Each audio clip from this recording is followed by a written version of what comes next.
Big ബോസിൽ ഇന്നലെ ലാലേട്ടൻ്റെ എപ്പിസോഡായിരുന്നു. ലാലേട്ടൻ നെവിനിട്ട് ശരിക്ക് കൊടുത്തു.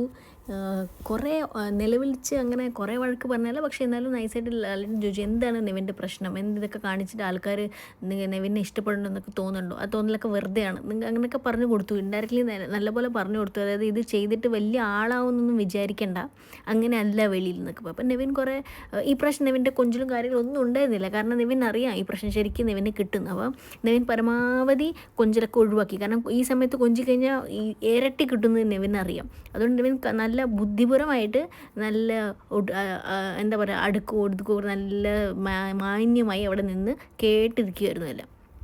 അപ്പോൾ എല്ലാവരോടും ബിഗ് ബോസ് ലാലേട്ടൻ ചോദിച്ചു അവിടെ അത്രയും കാര്യം അങ്ങനെ നെവിൻ അവിടെ വെള്ളം ഒഴിച്ചിട്ട് ബെഡിൽ വെള്ളം ഒഴിച്ചു, അനുമോളുടെ ബെഡിൽ വെള്ളം ഒഴിച്ചിട്ടും ആരും റിയാക്ട് ചെയ്യാത്ത എന്താണെന്നൊക്കെ എല്ലാവരും ഇങ്ങനെ എടുത്തെടുത്ത് ചോദിച്ചു. അത് കഴിഞ്ഞിട്ട് പിന്നെ ലാലേട്ടൻ പറഞ്ഞു ഇതിനുള്ള മറുപടി ഞാൻ കുറച്ച് കഴിഞ്ഞ് തരാം. അതായത് എന്താ എൻ്റെ ഡിസിഷൻ, ഈ പ്രാവശ്യം എവിക്ഷനിൽ പുറത്ത് പോയില്ലെങ്കിൽ എന്തായിരിക്കും ഡിസിഷൻ ഞാൻ പറയാം, ഈ സ്റ്റേജിൽ ഞാനാണ് ഡിസൈഡ് ചെയ്യുന്നതെന്നൊക്കെ പറഞ്ഞു. അപ്പോൾ ഇനി നാളെ വരെ കാത്തിരിക്കണം എന്താണ് എപ്പിസോഡിൽ വരാൻ പോണേ എന്തായിരിക്കും.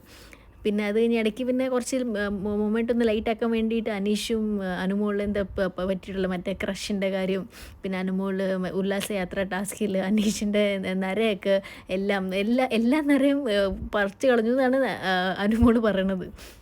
അപ്പോൾ ലാലേട്ടൻ കളിയാക്കുമായിരുന്നു, എന്താണ് ക്രഷൊക്കെ പറയുകയും ചെയ്തു. താഴേന്ന് നൂറ ഇങ്ങനെ പിച്ചി ചെയ്യുവാണെങ്കിലും മേളിൽ നിന്ന് നല്ല മസാജൊക്കെ കിട്ടി നല്ല ഉല്ലാസയാത്രയായിരുന്നല്ലോ എന്നൊക്കെ പറഞ്ഞ് നല്ല രസകരമായിരുന്നു. പിന്നെ അതിന് നൂറയ്ക്ക് സ്പെഷ്യൽ കോൺഗ്രാജുലേഷൻസ് പറഞ്ഞു, ടിക്കറ്റ് ടു ഫിനാലയുടെ കാർഡ് കൊടുത്തു.